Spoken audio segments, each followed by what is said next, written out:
I dag møtte jeg faktisk litt motgang. Jeg hadde funnet en middagsrett som jeg hadde tenkt å lage, som jeg ikke har laget før. Jeg hadde lyst til å begynne å lage ting på kanalen som jeg ikke har laget før, følge oppskrift, og så se hvordan det blir. Men i butikken jeg skulle handle, så hadde jeg ikke kjøttdeig. Så da sto jeg i butikken og måtte finne på noe annet. Så i dag så lager vi noe ordentlig sommerslig nå. Vi lager noe uten oppskrift. Vi lager bruschetta med kylling. Ja, også kalt den kyllingbruschetta. Okay. Det er i hvert fall veldig enkelt. Vi trenger kylling, et godt brød, tomat, løk, hvitløk, sitron og balsamico-eddik. Det har jeg trua på. Så nå har jeg litt å velge her, skal vi se. Det vi gjør nå begynner jeg med kyllingen. For kyllingen skal jeg helsteke, så jeg tar kyllingen og skjærer til kyllingen. Steker den på begge sider, termometer og inn i ovnen. Og mens den står i ovnen, så skal vi rekke å grille brødet, skjære opp det vi skal ha og sånne ting. Og hvis ikke, så er det ikke noe problem hvis kyllingen står og hviler litt, for den trenger ikke være så veldig varm. Da kjører vi på. Da begynner vi med kyllingen. Eller med deg fortelle. Finner rette kniven. Da sparer vi godkniven til det, og så tar vi den her til kyllingen, som også er for øvrig veldig god. Pakke med silling.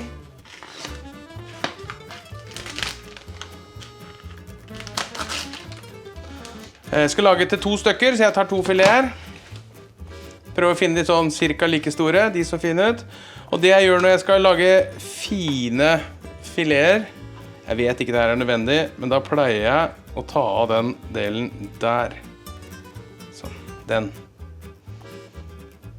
Så jeg får bare ett sånt stykke. Sånn. Så gjør jeg det samme med den.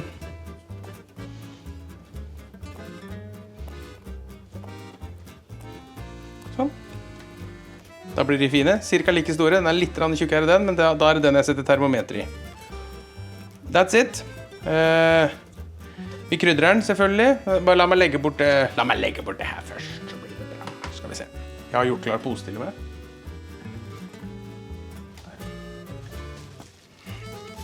Da tar jeg bare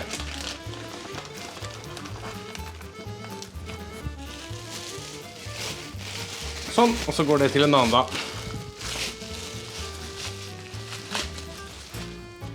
Og så krydrer vi før vi vasker oss på hendene.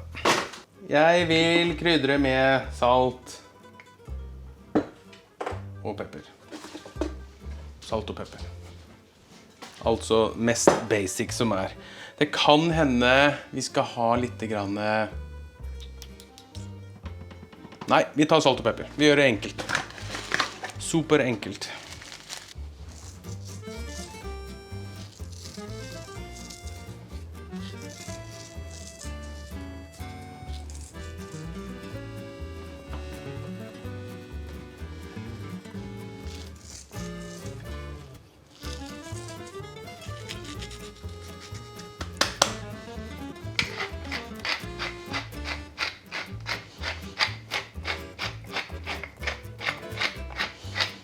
Så vet jeg noen som sier at de pepper er etterpå for ikke brenne pepperen.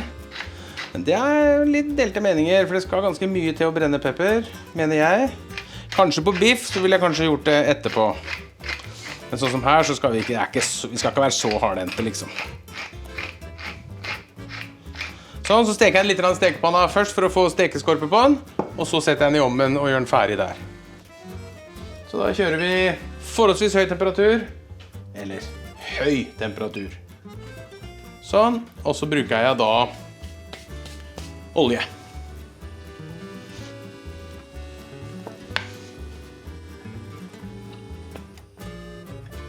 Da kommer den. Da kjører vi på.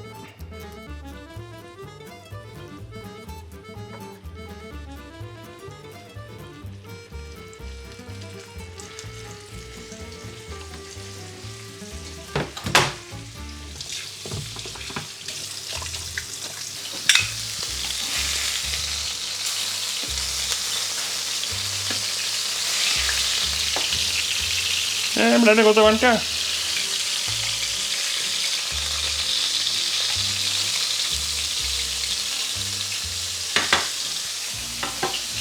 Og så skal den bare rett opp i ildfast form. og inn i ovnen. Som står på 200 grader til det er ferdig. Så jeg har en, 70 grader der omkring.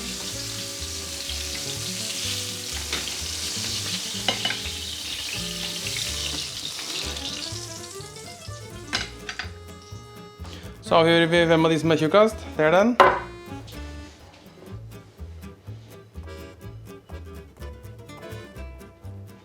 Inn der, og inn i ovnen.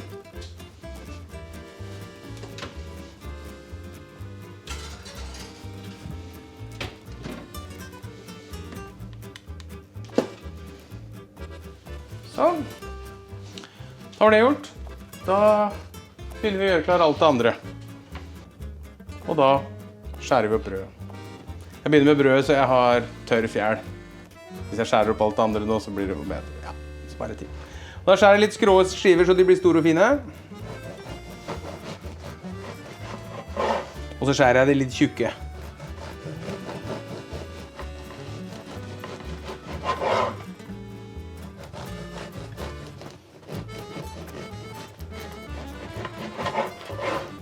Sånn. En skive til hver. Og da begynner vi å skjære opp her. Da begynner vi med løken. Løken skjærer jeg i små biter. Til 2 stykker gjetter jeg på 1 løk. Og det har vi jo sett utallige mange ganger, så det her er fort gjort.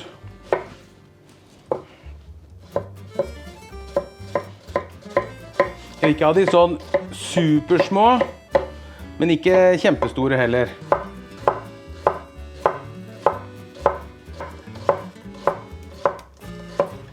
Den tar jeg bare rett opp i en bolle. Som vi kan blande det i. For da blander jeg det her, tomatene og sitroner. Det er alltid, det er hver gang. Ikke så lenge til folk begynner å tro jeg har jords på. Sånn. Så el tomatos.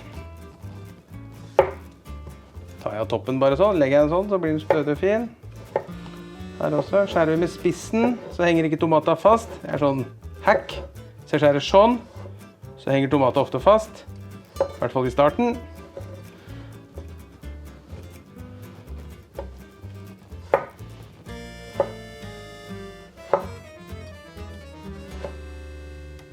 Så pleier jeg å legge de på langsetter sånn, og så kjører jeg noen runder her.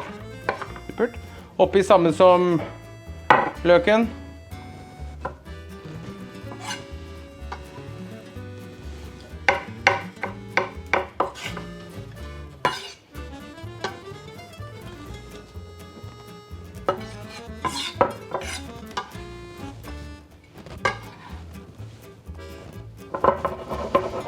Sånn.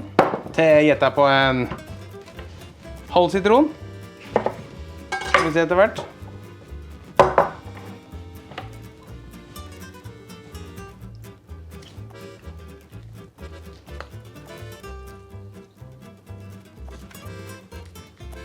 Og en gaffel til å røre med.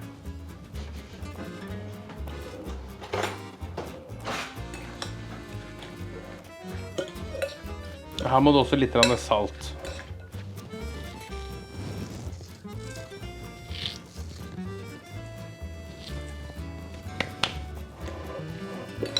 Så smaker vi på den. Om vi skal ha mer sitron eller ikke.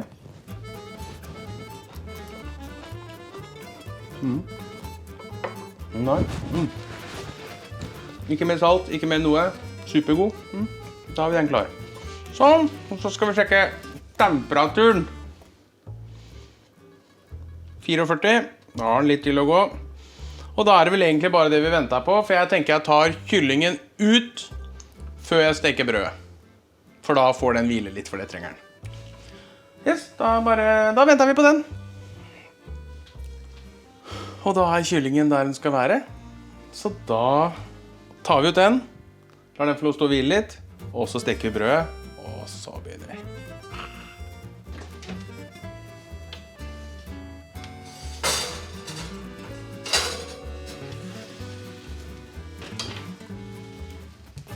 Så lar vi den bare stå der og hvile, så starter vi stekepanna.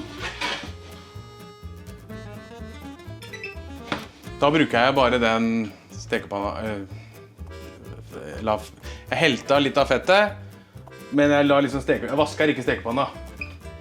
Her kan vi ikke ha den supervarm, for da brenner brødet seg. Så sånn midt på 3 sted, og så bruker jeg smør i tillegg. Hvor mye smør sa du? Mest sannsynlig mer enn jeg trenger. Sånn. Så lar vi det for noe.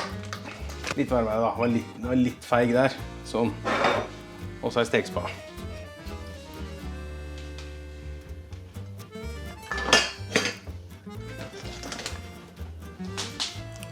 Så. Og det som skjer nå så klart, er når jeg dupper en brødskiven oppi der, så sier det bare suger det til seg fettet, så jeg må ta den ene siden litt først, og så snur jeg den, og så ene siden, og så snur jeg den med en gang, og så steker jeg den på den ene siden, og steker den på den andre siden. Så vi får det til å trekke seg litt inn i begge ender. Fortsatt litt feig på varmen her, ser jeg. Prøver litt til. Vi vil ha det til å sånn, begynne å frese, liksom.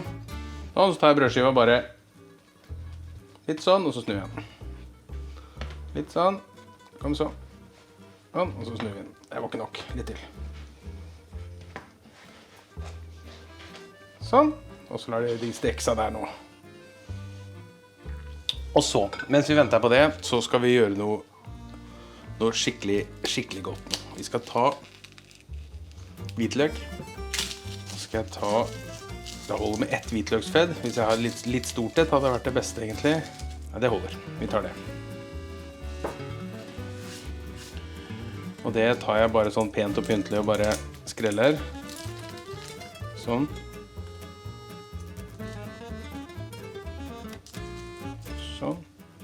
Så skjærer jeg det bare i 2.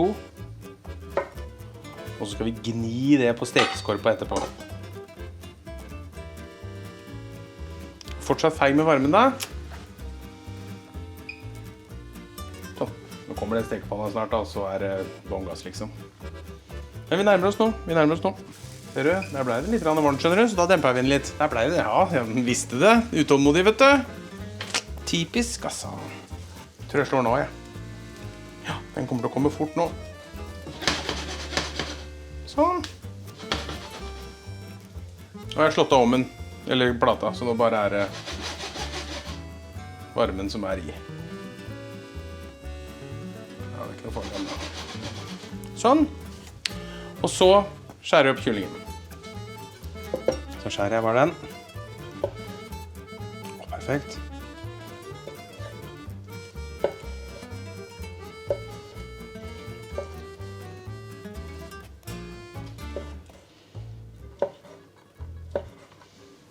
Legger jeg bare den til side.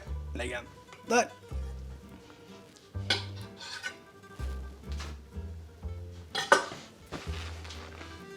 Og så en tallerken.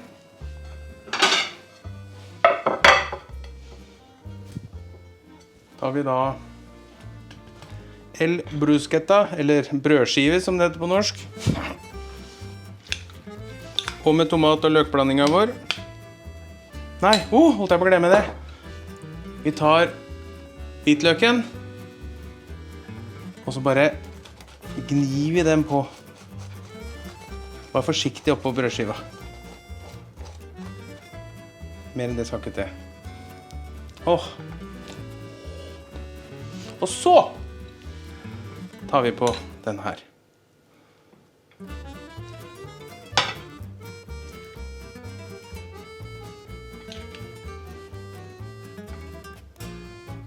Sånn. Så tar vi den her. Kyllingfileten oppå der. Skal vi se om vi greier å få til det. Sånn. Det ble litt stor brødskive, men det skal vi greie å leve med. Og så til slutt så tar vi balsamico. Og så gjør vi sånn.